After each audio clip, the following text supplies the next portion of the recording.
नमस्कार, मी डॉक्टर पूनम प्रशांत पाटील, नानासाहेब प्रताप हरी पाटील यांची कन्या. आपल्याला माहितीच आहे की येणाऱ्या विधानसभेचं बिगुल वाजलेलं आहे आणि नानासाहेबांनी आपल्या उमेदवारीची इच्छा व्यक्त केली आहे आणि त्यांना स्वराज्य पक्ष, महाराष्ट्र स्वराज्य पक्ष याची उमेदवारी जाहीर झाली आहे. बी फॉर्म मिळाला आहे आणि येणाऱ्या 29 तारखेला म्हणजे परवा मंगळवारी सकाळी 9 वाजता स्वतः छत्रपती राजे संभाजी येणार आहेत आपल्या इथे पाचोऱ्याला आणि त्यांची फॉर्म भरायला नानासाहेबांच्या राजेंच्या उपस्थितीमध्ये आपला फॉर्म भरला जाणार आहे.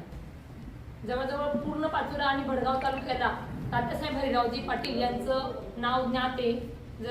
ते जिल्हा लोकल बोर्डाचे पहिले अध्यक्ष होते आणि आमडद्याचं राजकारण हे जळगावमध्ये तेव्हा चालायचं, एवढं आमडद्याचं नाव होतं. नगरपालिका सुदगिरीचे संस्थापक चेअरमन होते.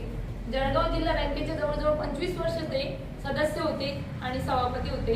त्याच्यानंतर आपल्याला माहिती आहे बसात कारखाना जो आज बंद पडला आहे, आपल्या सगळ्या शेतकऱ्यांचे काय हाल होत आहे त्याचे ते चेअरमन राहून चुकलेले. त्याच्यानंतर माझे काकाच म्हणजे अण्णासाहेब अशोक हरी पाटील हे सुद्धा स्वसाकाचे चेअरमन होते. त्यांनी कृपकोच्या माध्यमातून शेतकऱ्यांचे प्रश्न केले आणि जी पाचोरा कृषी उत्पन्न बाजार समितीचे तात्याबाबा चेअरमन होते तिथे तसेच अण्णा काका चेअरमन होते. त्याच्यानंतर जवळजवळ 15 वर्ष नानांनी कृषी उत्पन्न बाजार समितीमध्ये काम पाहिले आणि नुसतं काम नाही बघितलेलं आहे तर शेतकऱ्यांचे प्रश्न सोडवण्याचे, गरिबांचे प्रश्न, मग ते हे असतील हमाल मापाडी असतील त्यांचे प्रश्न सोडवण्याचे नानासाहेबांनी प्रयत्न केले. मला इतिहास तुम्हाला सांगावासा वाटतोय की 3 पंचवार्षिका नानासाहेबांच्या होत्या, 2 पंचवार्षिक नानांच्या होत्या आणि यावेळेसच्या इलेक्शनला माझी उमेदवारी होती मध्ये. पण ह्या तिन्ही उमेदवारींमध्ये पाचोरा कृषी उत्पन्न बाजार समितीमध्ये सगळ्यात जास्त लीडने नानासाहेब यांचा विजय झालेला आहे. मग ते पॅनल कोणाचंही येऊ, म्हणजे सतीश बापूंचा जरी पॅनल विजयी झाला असेल तरी लीड नानासाहेबांना सगळ्यात जास्त होता. पॅनल आप्पांचा असेल तरी लीड नानासाहेबांना जास्त होता आणि नानासाहेबांनी सभापतीपद भूषवलेलं आहे. पाचोरा मार्केट असो, शेतकी संघ भडगाव असो, यामार्फत आपल्याला सांगायला आनंद होतो की शेतकी संघ जी नानासाहेबांच्या हाती जेव्हा अध्यक्षपद आलं तेव्हा डबघाईला गेली होती. 9 वर्ष नानासाहेबांनी अध्यक्षपद पाहिलं. आजूबाजूच्या शेतकी संघ तुम्हाला सगळ्यांना अनुभव आहे. पाचोरा, आयरंडोल सगळीकडचा माल विक्रीला आपल्या भडगाव मधून जात होता. इव्हन 40गाव सारखा मोठ्या तालुक्याचा सुद्धा इथून माल विक्री जात होता. आणि जवळजवळ नानासाहेबांच्या कारकिर्दीत कोरोना नंतर 2 वर्षांपूर्वी कोळगाव इथे 50 लाखाचं गोडाऊन बांधले. त्यामुळे शेतकऱ्यांचे प्रश्न सोडवले जात आहेत. आपण हे जे विकासाचं विजन आहे नानासाहेबांचं की शेतकऱ्यांचं, जनसामान्यांचं प्रश्न सोडवण्याचं, तेच नानासाहेबांचं माध्यम आहे. आणि आता ही उमेदवारी तुम्हाला वाटते की अचानक आली आहे, आतापर्यंत आपण सोबत होते, हे सर्व बरोबर आहे. पण आता लोकांचा आग्रह झालाय. राजकारण तुम्हाला नवीन सांगायला नको काय चाललंय राजकारणात, किती पक्ष आहे, काय चाललंय, कोणी इकडून तिकडून जात आहे. म्हणून काहीतरी आपल्या लोकांसाठी करायला पाहिजे. तालुक्यातील जे जनसामान्य लोक आहेत त्यांचा विचार करायला पाहिजे. म्हणून नानांनी लोकांचे आग्रह असतात गणपतीच्या अगोदरच आपली घोषणा केली आणि तेव्हाच मतदारसंघात फिरायला चालू केले. नानासाहेबांना वेगळा परिचय द्यायची गरज नाही. मग ते पाचोऱ्याच्या शेवटचे टोक असो, आंबेवडगाव की गुढे असो, नानासाहेबांचा परिचय गेल्या 25 वर्षापासून सगळ्यांना आहे. दुर्दैवाने अण्णांचं निधन झालं तेव्हापासून नाना भडगावमध्ये आले. पंचायत समिती असो, जिल्हा परिषदच्या माध्यमातून काम केलंय. म्हणजे गाव पातळीमध्ये ग्रामपंचायत 25 वर्ष सांभाळण्याला नेतृत्वाला आपल्याला विधानसभेवरती पाठवायचंय. कारण त्यांना प्रश्न माहिती ना गावातले. एका शेतकऱ्याला जे आजही शेती करतात त्यांना आपण विधानसभेत पाठवलं तर नक्कीच शेतकऱ्याचं कुठेतरी शेतमालाला भाव मिळेल. आपला तालुका असा आहे की तिथे केळी आहे, लिंबू आहे, भरपूर आहेत. आपल्याकडे उत्पन्न पण माल नाहीये, मालाला भाव नाहीये.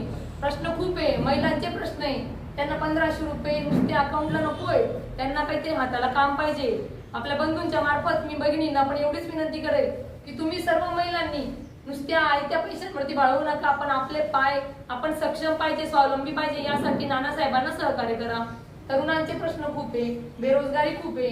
नक्कीच MIDC सारखे प्रश्न जर आपले सॉल्व्ह झाले, पाचोरा भडगावमध्ये MIDC झाले तर किती रोजगार मिळतील. प्रश्न खूप आहे. नानासाहेबांचं आमडद्याचं विकासाचं विजन तुम्ही बघू शकता.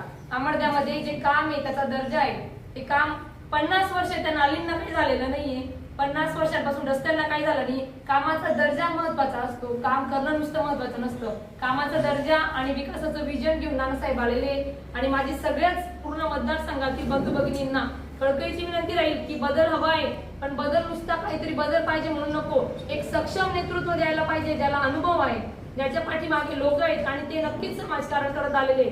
तुम्हाला सांगायला आनंद होईल की सगळेजण वाढदिवस साजरे करतात. प्रत्येकाचा वाढदिवस चौकात होतो, छोटे छोटे सरपंचांचे होतो, प्रत्येकाचा होतो. नुकतेच राजकारणात आलेल्यांचा पण वाढदिवस खूप मोठ्याने साजरा होतो. पण गेले 10 वर्ष हे यांच्या वाढदिवसाचा खर्च टाळून 1,11,000 फक्त समाजासाठी देतात. मग ते कोरोना निधी असो, कोरोना निधीमध्ये मुख्यमंत्री सहायता निधीमध्ये त्यांनी 1,11,000 दिले. कुठेही पैसा वाया नको जायला म्हणून मुख्यमंत्री सहायता दिली. आत्महत्याग्रस्त कुटुंबांना सांभाळणं असो किंवा आताच यावर्षी त्यांनी काय केलं की जे आपल्या हे असतात ना वीर माता वीर पत्नी असतात ना त्यांच्या परिवाराला काहीतरी फुलाची पाकळी म्हणून प्रत्येकाला त्यांनी मदत केली आहे. त्या अगोदर केरळ पूरग्रस्त असो म्हणजे तालुक्यातले जे कोरोनाचे पालक गेले ज्यांचं पालकत्व गेलंय त्या मुलांचं पण त्यांनी सांभाळ करायचं हे घेतलेलं आहे. म्हणजे हे जे समाजकारण आहे, एक समाजकारण पाहिजे असतं. पैसा सगळ्यांकडे असतो पण एक दानत असते देण्याची, ती वृत्ती प्रत्येकामध्ये पाहिजे. नुसतं राजकारण करून चालणार नाही. आताच्या हे असं आलेलं आहे सगळं राजकारण खेळ झालाय. नक्कीच आपल्याला कोणीतरी समाजाचा विचार करणारा माणूस पाहिजे आणि राजेंचा नानासाहेबांवरती पूर्ण विश्वास आहे. ते मोठ्या संख्येने इथे निवडून येतील असा राजेंचा विश्वास आहे आणि आपल्या सगळ्यांच्या सहकार्याने. आणि पत्रकार बंधूंना तर मी विनंती करते की तुम्ही हे जे आज सहकार्य केलं हे असंच सहकार्य राहू द्या.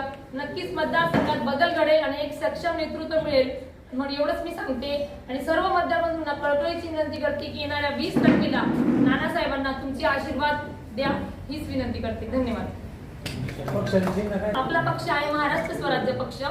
संस्थेत आपल्या पक्षामध्ये म्हणजे हे परिवर्तन महायुतीमध्ये 3 पक्ष आहेत. त्याच्यामध्ये बच्चूभाऊ कडूंचा एक प्रहार पक्ष आहे, शेतकरी संघटना आहे राजू शेट्टी यांची, आणि तिसरा स्वराज्य पक्षामध्ये राजे छत्रपती आहे. त्यांचं चिन्ह आहे पेनाची नीप 7 किरणांसह